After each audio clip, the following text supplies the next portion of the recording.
24 મેથી 30 મે 2026નું આ સપ્તાહ મિથુન રાશિના જાતકો માટે નવા વિચારો, સંપર્કો અને મહત્વપૂર્ણ નિર્ણયો લઈને આવી રહ્યું છે. આ અઠવાડિયામાં તમારી વાણી અને બુદ્ધિ સૌથી મોટી શક્તિ બની શકે છે, પરંતુ ઉતાવળમાં બોલેલા શબ્દો સંબંધોમાં અસર કરી શકે છે.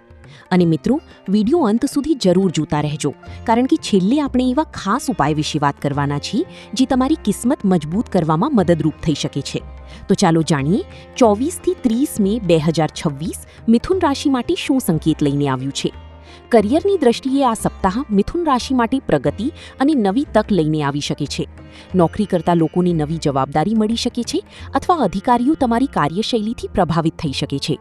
જો તમે નોકરી બદલવાનું વિચારી રહ્યા છો તો સપ્તાહના મધ્ય ભાગ પછી કોઈ સારા સમાચાર મળી શકે છે. ઇન્ટરવ્યૂ અથવા નવી તક મળવાના યોગ બની રહ્યા છે. વ્યવસાય કરતા લોકો માટે નવા સંપર્કો ફાયદાકારક રહેશે. માર્કેટિંગ, સેલ્સ, સોશિયલ મીડિયા, શિક્ષણ અથવા ઓનલાઈન ક્ષેત્ર સાથે જોડાયેલા લોકોને લાભ મળવાની સંભાવના છે. ભાગીદારીમાં કામ કરતા લોકો માટે નાની ગેરસમજ થઈ શકે છે, તેથી દસ્તાવેજો અને ચર્ચાઓમાં સાવધાની રાખવી. આર્થિક બાબતોમાં આ સપ્તાહ મિશ્ર પરિણામ આપી શકે છે. શરૂઆતમાં ખર્ચ વધતા જોવા મળી શકે છે, ખાસ કરીને મુસાફરી, ટેકનોલોજી અથવા ઘર સંબંધિત બાબતોમાં.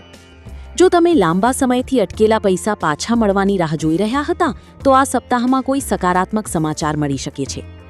રોકાણ કરતા પહેલા સારી રીતે વિચારવું જરૂરી રહેશે. કોઈની વાતમાં આવીને પૈસાનો નિર્ણય લેવો નહીં.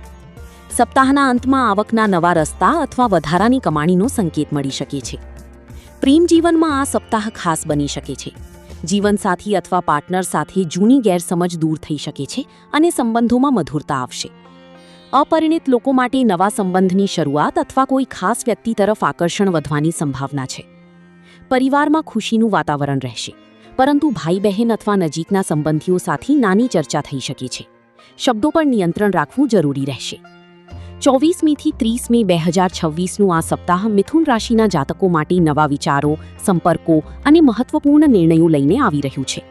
આ અઠવાડિયામાં તમારી વાણી અને બુદ્ધિ સૌથી મોટી શક્તિ બની શકે છે, પરંતુ ઉતાવળમાં બોલેલા શબ્દો સંબંધોમાં અસર કરી શકે છે. અને મિત્રો, વિડિયો અંત સુધી જરૂર જોતા રહેજો, કારણ કે છેલ્લે આપણે એવા ખાસ ઉપાય વિશે વાત કરવાના છીએ જે તમારી કિસ્મત મજબૂત કરવામાં મદદરૂપ થઈ શકે છે. તો ચાલો જાણીએ 24 થી 30 મે 2026 મિથુન રાશિ માટે શું સંકેત લઈને આવ્યું છે. કરિયરની દ્રષ્ટિએ આ સપ્તાહ મિથુન રાશિ માટે પ્રગતિ અને નવી તક લઈને આવી શકે છે. નોકરી કરતા લોકોને નવી જવાબદારી મળી શકે છે અથવા અધિકારીઓ તમારી કાર્યશૈલીથી પ્રભાવિત થઈ શકે છે. જો તમે નોકરી બદલવાનું વિચારી રહ્યા છો તો સપ્તાહના મધ્ય ભાગ પછી કોઈ સારા સમાચાર મળી શકે છે. ઇન્ટરવ્યૂ અથવા નવી તક મળવાના યોગ બની રહ્યા છે. વ્યવસાય કરતા લોકો માટે નવા સંપર્કો ફાયદાકારક રહેશે.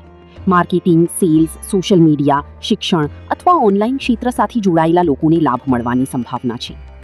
ભાગીદારીમાં કામ કરતા લોકો માટે નાની ગેરસમજ થઈ શકે છે, તેથી દસ્તાવેજો અને ચર્ચાઓમાં સાવધાની રાખવી. વિદ્યાર્થીઓ માટે આ સમય શીખવા અને નવી સ્કિલ વિકસાવવા માટે સારો રહેશે. અભ્યાસમાં ધ્યાન વધશે, પરંતુ સોશિયલ મીડિયા અથવા બીજી બાબતો ધ્યાન ભટકાવી શકે છે. સ્પર્ધાત્મક પરીક્ષાની તૈયારી કરતા વિદ્યાર્થીઓ માટે સપ્તાહનો છેલ્લો ભાગ અનુકૂળ રહેશે. સ્વાસ્થ્યની દ્રષ્ટિએ આ સપ્તાહ સામાન્ય રહેશે, પરંતુ વધારે વિચાર કે કામના કારણે માનસિક થાક અનુભવાઈ શકે છે. ઊંઘ ઓછી થવી, આંખોમાં થાક અથવા માથાનો દુખાવો થઈ શકે છે. મોબાઈલ અને સ્ક્રીન સમય ઓછો કરવો ફાયદાકારક રહેશે. ખોરાક અને પાણી પર ધ્યાન આપવું જરૂરી રહેશે. મિથુન રાશિ માટે ખાસ ઉપાય: બુધવારે ભગવાન ગણેશજીને દુર્વા અર્પણ કરો અને કોઈ વિદ્યાર્થી અથવા જરૂરિયાતમંદ બાળકને નોટબુક અથવા પેન દાન કરો. આ ઉપરાંત સવારે 11 વખત ઓમ બુધાય નમઃ મંત્રનો જાપ કરવો શુભ રહેશે. આ ઉપાય બુદ્ધિ, નિર્ણય ક્ષમતા અને કાર્યક્ષેત્રમાં સકારાત્મકતા વધારવામાં મદદરૂપ થઈ શકે છે. તો દર્શકો, આ હતું 24 થી 30 મે 2026નું મિથુન રાશિનું વિગતવાર સાપ્તાહિક રાશિફળ. કોમેન્ટમાં જરૂર જણાવજો કે તમારી રાશિ કઈ છે